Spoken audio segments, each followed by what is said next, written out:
शुरू के दिनों में 70 ग्राम फीड और 1.5 मीटर स्क्वायर आपके पास 50 चूज़ों के लिए जगह होनी चाहिए, और पानी का टेम्परेचर 20 से 25 होना चाहिए। और जो आपके पास बेल ड्रिंकर होता है वो एक बेल ड्रिंकर आपके पास 50 चूज़ों के लिए होना चाहिए। अस्सलाम वालेकुम, मेरे यूट्यूब चैनल में आपको खुश आमदीद। तो आज इस वीडियो में हम बात करने वाले हैं एग्जैक्ट फैक्ट और फिगर्स की, कि हमें बताया जाता है कि आपने कम एरिया इस्तेमाल करना है, 1/3 इस एरिया इस्तेमाल करना है, थोड़े ड्रिंकर इस्तेमाल करने हैं। तो इस वीडियो में हम एग्जैक्ट फिगर की बात करेंगे, कितने इस्तेमाल करने चाहिए।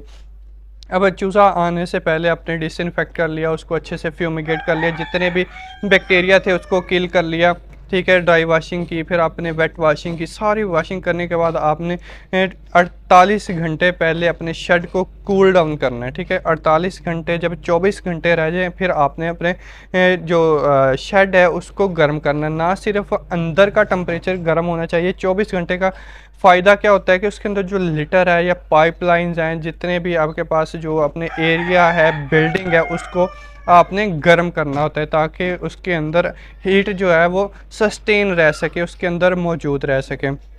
अब चूज़ा आ गया, उसके लिए आपने ब्रूडिंग पेपर इस्तेमाल करना है, ठीक है। उसको आपने 3 दिन के बाद उठा देना है, ठीक है। उसके ऊपर आपने 70 ग्राम फीड एक चिक के हिसाब से डाल देनी है, ठीक है। 3 दिन की उसको आपने हिलाते रहना है, ठीक है। जो पानी आपने रखना है उसके लिए आप बेल ड्रिंकर, अगर मैनुअली आप रख रहे हैं तो जो एक बेल ड्रिंकर होता है, एक बेल ड्रिंकर आपने 50 चूज़ों के लिए रखना है, ठीक है। और अगर ब्रूडिंग एरिया सेलेक्ट करना है तो 1.5 मीटर स्क्वायर आपने 50 चूज़ों के लिए रखना है, ठीक है।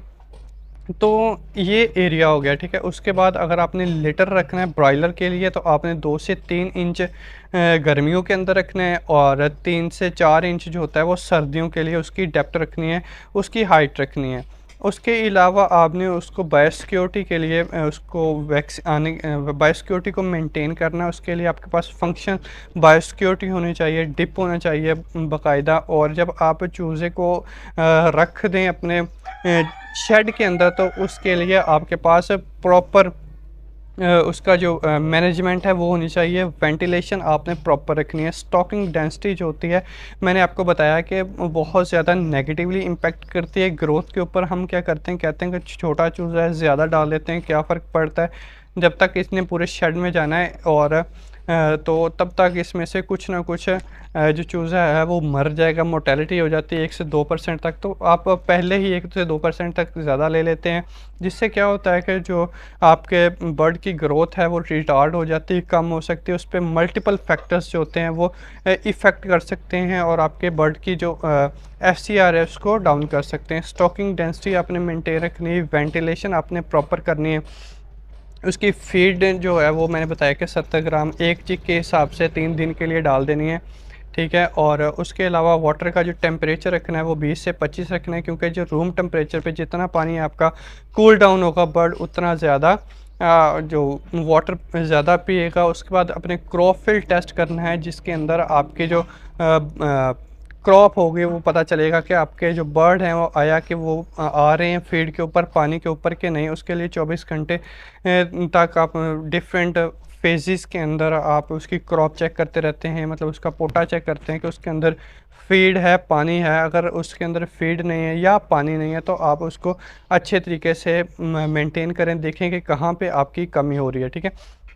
उसके अलावा आपने इन सब चीज़ों का ख्याल रखते हुए आपने स्टॉकिंग डेंसिटी का ख्याल रख लिया, इक्विपमेंट आपने क्लीन रखने हैं, वॉश रखने हैं, ठीक है। आपने कुछ ऐसे नहीं इस्तेमाल करने जो पहले से गंदे हों, जिसके ऊपर ऑर्गेनिक मटेरियल पहले से मौजूद हो। उसके अलावा आपने जो वेंटिलेशन करनी है वो बॉडी वेट के हिसाब से करनी है, ठीक है। उसके अलावा ये सारी चीज़ें अगर आप अपने शेड के अंदर मेंटेन करते हैं तो इससे आपके ब्रॉयलर की ग्रोथ इंक्रीज़ होगी, और जितने भी दूसरे आप समझ लें कि पैरामीटर्स हैं, अगर उनको भी आप रखेंगे, नज़र के अंदर रखेंगे, वेंटिलेशन प्रॉपर करेंगे। जो वैक्सीन होती है वो शुरू के अंदर आप स्प्रे की वैक्सीन करते हैं, ठीक है, लाइव वैक्सीन करते हैं, स्प्रे कर देते हैं उस, और वो बहुत ज़्यादा अच्छी होती है आपके बर्ड्स के लिए। और अपने वैक्सीन शेड्यूल प्रॉपर रखना है, ये नहीं कहना है कि 2 दिन बाद 3 दिन बाद करेंगे। फ्लशिंग जो होती है, फ्लशिंग आपने नहीं करनी है, क्योंकि फ्लशिंग तभी करनी जब आपके बर्ड को फ्लशिंग की ज़रूरत होगी। अगर आपके बर्ड को फ्लशिंग की ज़रूरत नहीं है तो आपको फ्लशिंग करने की ज़रूरत नहीं है, क्योंकि इससे बर्ड जो होता है वो डाउन चला जाता है और उसकी जो ग्रोथ होती है वो भी कंप्रोमाइज़ हो जाती है। तो अगर आपको मेरी वीडियो अच्छी लगी हो सब्सक्राइब करना मत भूलिएगा। अल्लाह हाफिज़।